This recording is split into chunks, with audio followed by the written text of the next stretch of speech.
This is the bicolor angel eye hooked up with a TPC3 only.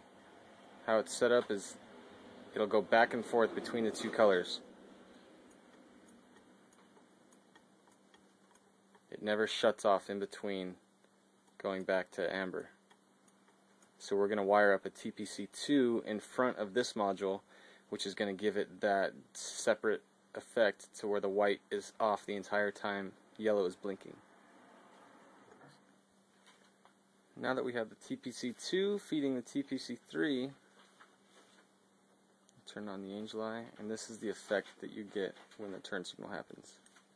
Notice how it's staying off while the amber is flashing, and then after it goes back to the white.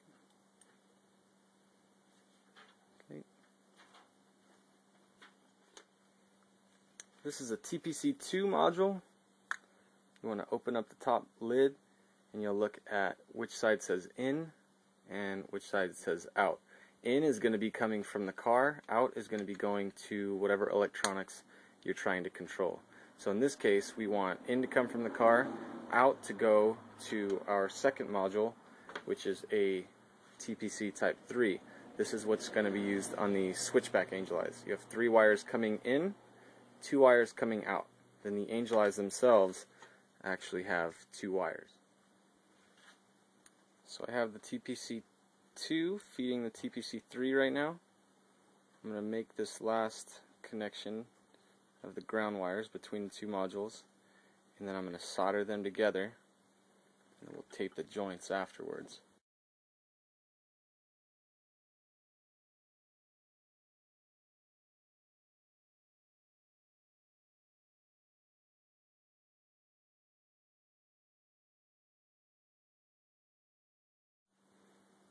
On the back side of the ring, there are little dots, like that one right there.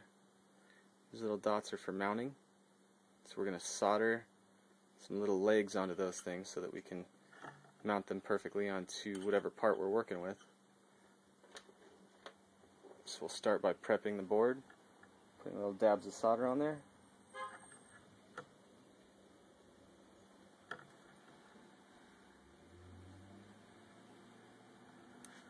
What I use a lot of times is old LEDs that aren't good for anything anymore. I cut the legs off of them because they're nice rigid wires.